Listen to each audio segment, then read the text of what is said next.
Channel Shiv Krishna Academy of Accounts. Students, आज हम आ गए एक नए टॉपिक के साथ। जैसे कि आपको पता है, मैंने कुछ टाइम पहले आपके साथ एक वीडियो शेयर करी थी जिसमें मैंने आपका 11th क्लास के अकाउंट सब्जेक्ट का स्टडी प्लान डिस्कस किया था कि किस तरीके से आप हाफ ईयरलीज में अकाउंट्स का सब्जेक्ट प्रिपेयर कर सकते हो। ठीक है, तो उसके अकॉर्डिंग एज यू नो जुलाई आपका ऑलरेडी बीत चुका है। जुलाई में हमने थ्योरेटिकल चैप्टर कवर कर लिया, प्लस हमने अकाउंटिंग इक्वेशन कवर कर लिया है। ठीक है, उसके साथ साथ ही जो अगस्त मंथ का जो फर्स्ट वीक चल रहा है, इसमें मैंने आपको बोला था कि आपको जर्नल वाला चैप्टर प्रिपेयर करना है, जिसकी वीडियोस ऑलरेडी मेरे चैनल पे पड़ी हुई है। ठीक है, आप वहां जाकर उन वीडियो को गो थ्रू कर सकते हैं। ठीक है, उसके बाद after completing your journal chapter, हमारा जो टॉपिक, हमारा जो न्यू चैप्टर आता है दैट इज कैश बुक, और वही आज हमारी वीडियो का टॉपिक होने वाला है। जैसे कि आप बोर्ड पे देख सकते हैं, दैट इज कैश बुक। अब तो आज हम सिंपल स्टडी करेंगे, सिंपल एक basic question of cash book, ताकि आप ये सीख जाओ कि कैश बुक में अच्छा बेसिक आइडिया आपको मिल जाएगा कि अच्छा इस तरीके से हम एंट्री पुटअप करते हैं। आज ये सीखेंगे कि कैश बुक होती क्या है, कैश बुक की जरूरत हमें क्यों पड़ी। ये सारे क्वेश्चंस के आंसर आपको आज की वीडियो में मिलेंगे, तो बने रहिए मेरे साथ एंड तक इस वीडियो में। और अगर कोशिश करेगा कि ये बेसिक वीडियो जो आज कैश बुक है इसको मिस मत करना, क्योंकि अगर बेसिक वीडियो मिस होगी तो आगे आने वाली वीडियो जिसमें हम कॉम्प्लेक्स प्रॉब्लम स्टडी करेंगे वो आपको नहीं समझ में आएगा। ठीक है स्टूडेंट्स, तो निकाल लीजिए नोटबुक और पेन और स्टडी करते हैं आज का topic, that is cash book. See student, topic name is cash book. अब पहले तो हम ये स्टडी कर लेते हैं, why do we require cash book. हमें कैश बुक की जरूरत क्यों पड़ी? जब हमारे पास जर्नल है तो हमें कैश बुक की जरूरत क्यों पड़ी? सी स्टूडेंट, जैसे कि आपको पता है कि बिजनेस के अंदर जो भी ट्रांजैक्शन होती है हम फर्स्ट ऑफ ऑल किस बुक में रिकॉर्ड करते हैं? जर्नल बुक में रिकॉर्ड करते हैं। Clear? But if the size, जो आपका बिजनेस का साइज है वो छोटा है, then there is a less number of transaction, then आपका जर्नल क्या है? सफिशिएंट है ना। अगर बिजनेस छोटा है देन आपका ये जो जर्नल है दैट इज सफिशिएंट, ये सफिशिएंट है। क्लियर? अब सारे की सारे ट्रांजैक्शन, किसी भी तरह के ट्रांजैक्शन, आप किसी से कैश रिसीव कर रहे हो, आप किसी को कैश दे रहे हो, आप परचेज कर रहे हो, आप सेल कर रहे हो, आप ड्राइंग कर रहे हो, हर तरह की ट्रांजैक्शन आप जर्नल के अंदर रिकॉर्ड कर सकते हो। क्लियर? बट अगर आपके बिजनेस का साइज बड़ा है तो कंपनी क्या करती है, सारी की सारी एंट्री जर्नल में पुटअप करने की बजाय इंस्टेड ऑफ प्रिपेयरिंग जर्नल हम प्रिपेयर करते हैं स्पेशल बुक्स। स्पेशल बुक्स को हम बोलते हैं सब्सिडरीज बुक्स। ठीक है, स्पेशल सब्सिडरीज बुक में बेसिकली क्या है? हर पर्पस के लिए अलग बुक। अब हर पर्पस क्या है? जैसे फॉर एग्जांपल अगर मैं बात करूं कैश बुक, सबसे पहले बात करते हैं कैश बुक। तो कैश बुक के अंदर स्टूडेंट हम सिर्फ कैश पर्सपेक्टिव देखेंगे कि कैश कहाँ से आ रहा है, कैश कहाँ से जा रहा है। जिस भी ट्रांजेक्शन से कैश आ रहा है या जा रहा है वही ट्रांजेक्शन हम कैश बुक में रिकॉर्ड करेंगे। इसके अलावा अगर आप फॉर एग्जाम्पल आप गुड्स परचेज कर रहे हो कैश में, कैश पता है गुड्स खरीद रहे हो और कैश जा रहा है, तो आप ये एंट्री कैश में पुटअप कर लोगे। Clear student? बट अगर आप गुड्स परचेज कर रहे हो ऑन क्रेडिट, तो यहाँ पे आपकी फर्म से कैश जा नहीं रहा, तो ये एंट्री आप कैश बुक में रिकॉर्ड नहीं करोगे। तो फिलहाल हम यहाँ पे बात करते हैं आज कैश बुक की।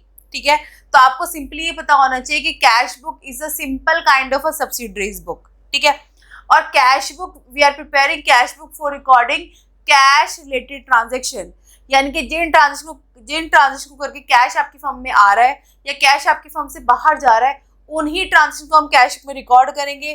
बाकी उसके अलावा और कोई भी ट्रांजेक्शन हो जाए उसका कैश बुक में कोई प्लेस नहीं है।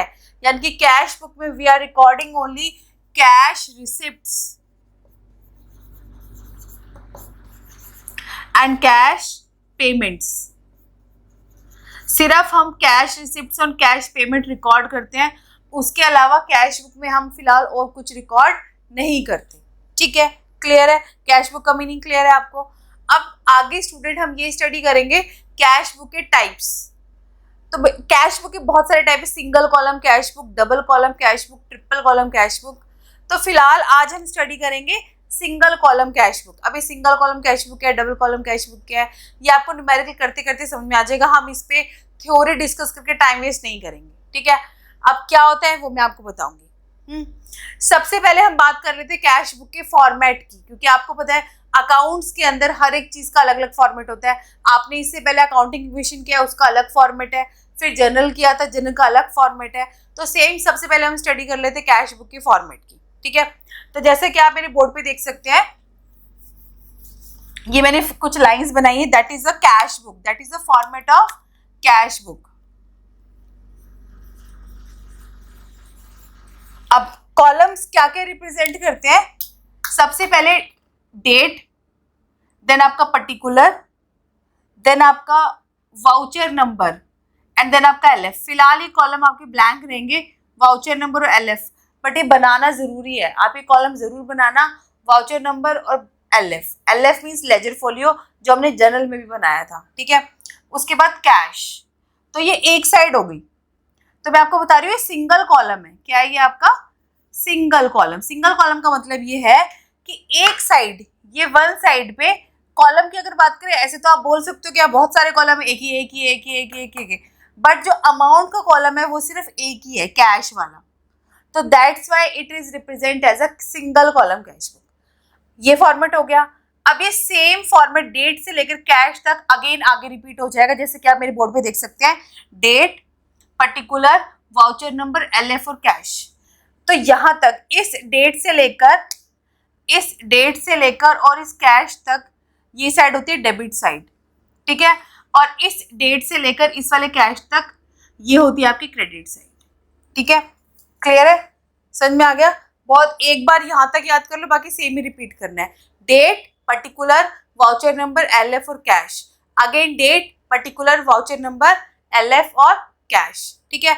और सिंगल कॉलम इसलिए क्योंकि दोनों साइड में, ये वाली साइड, ये लेफ्ट हैंड साइड है, राइट हैंड, दोनों साइड में जो कैश है उसको सिर्फ एक ही कॉलम है, ये एक ही कॉलम है, इसलिए बोलते हैं इसको सिंगल कॉलम कैश बुक, ठीक है। अब कैसे दिखाते हैं? आप अपने माइंड में सिर्फ ये लेकर चलो स्टूडेंट्स, डेबिट में हम दिखाते हैं कैश रिसिप्ट्स, मैं यहां लिख देती हूँ कैश रिसिप्ट्स, ठीक है। और क्रेडिट में दिखाते हैं कैश पेमेंट्स।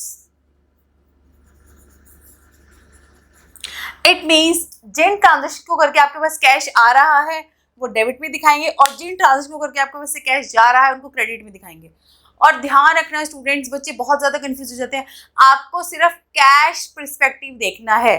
फॉर एग्जाम्पल, आपने फर्नीचर परचेज किया तो आपको ये नहीं देखना कि आपकी फर्म के अंदर फर्नीचर आ रहा है, आपको बस ये देखना है कि कैश जा रहा है।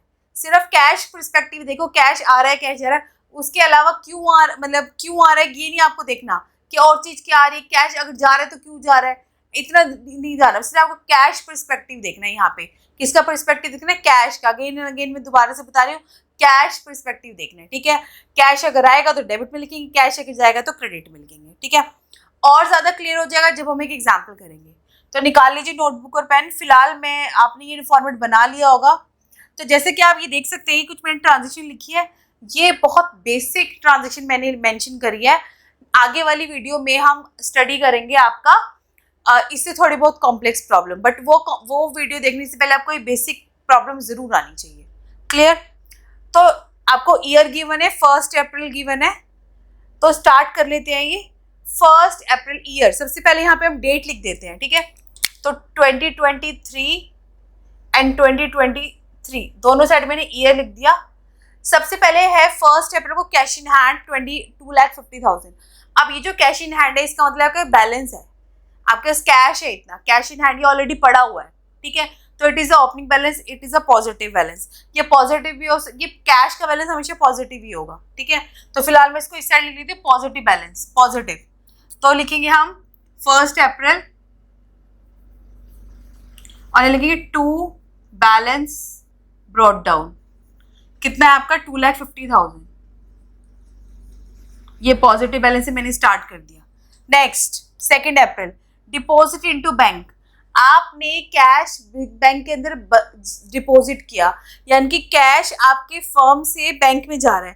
तो आपको फर्म से तो जा रहा है ना, वो अलग बात है हमारे अकाउंट में जा रहा है, बट फर्म से जा रहा है तो इधर लिखेंगे जा रहा है, पेमेंट हो रही है क्योंकि आप उसको बैंक में जमा कर रहे हो। तो ये 2 अप्रैल आ गया है। यहाँ पे कैश जा रहा है क्योंकि आप कहाँ पे जमा कर रहे हो? बैंक में। स्टूडेंट हम इस साइड 2 यूज करते हैं और इस साइड क्या यूज करते हैं? बाय। कितना कैश जा रहा है? 75,000, ठीक है। Next purchase goods of 40,000। आपने गुड्स परचेज किया 40,000 के। अब ये आपको मैंने बताया था, इस एंट्री में नथिंग इज मेंशन कि गुड्स आपने कैश पे परचेज किया, क्रेडिट पे परचेज किया। तो इसके लिए मैंने आपको एक ट्रिक बताई थी कि जब कुछ मेंशन नहीं होता तो हम ही देखते हैं क्या इस एंट्री में किसी पर्सन का नेम गिवन है। अगर पर्सन का नेम गिवन होता है स्टूडेंट तो इट्स अ क्रेडिट ट्रांजेक्शन, और अगर पर्सन का नेम गिवन नहीं होता it's a cash related transaction. इस टॉपिक पे मैंने ऑलरेडी वीडियो बना रखी है, जनरल में भी मैंने आपको बहुत अच्छी तरीके से पॉइंट समझाया था। उसके लिए आप, अगर आपको दोबारा से समझना है तो आप इस आई बटन पे क्लिक करिए, जहाँ पे आप आराम से डिफरेंस कर सकते हो कि which one is your cash related transaction and which one is your credit related transaction. ठीक है स्टूडेंट, तो जरूर आई बटन पे जाकर क्लियर कर लो अपने कॉन्सेप्ट, बहुत ज्यादा इंपॉर्टेंट है आपके लिए।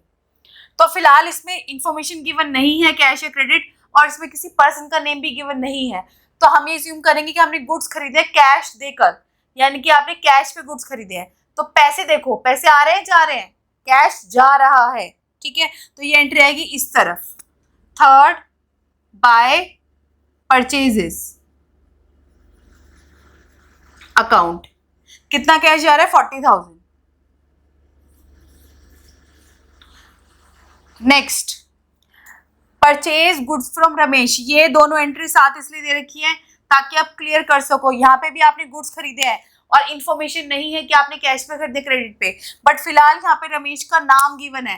तो जब भी नाम गिवन होते तो it's a credit related transaction, यानी कि आपने गुड्स खरीदे रमेश से तो आपने पैसे नहीं दिए, तो पैसे नहीं जा रहे और ना ही आ रहे, तो इस एंट्री का कैश बुक में कोई प्लेस नहीं है, यानी कि ये एंट्री कैश बुक में रिकॉर्ड नहीं होगी, क्योंकि कैश बुक में हम सिर्फ कैश आना या जाना वाली ही एंट्री रिकॉर्ड करते हैं, क्रेडिट रिलेटेड एंट्री हम कैश बुक में रिकॉर्ड नहीं करते। ठीक है, move on to the next entry, purchase furniture for cash. साफ मेंशन है आपने फर्नीचर खरीदा है कैश देकर, पैसे जा रहे हैं, फर्नीचर आ रहा है ये नहीं देखना, पैसे को पर्सपेक्टिव देखना है, कैश का पर्सपेक्टिव देखना है।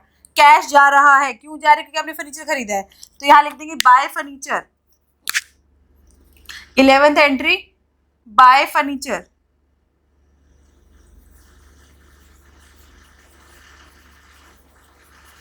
कितना फर्नीचर जा रहा है? ओ सॉरी, कितना कैश जा रहा है? 25,000। नेक्स्ट, अच्छा ये हो गई, ये 6th एंट्री थी।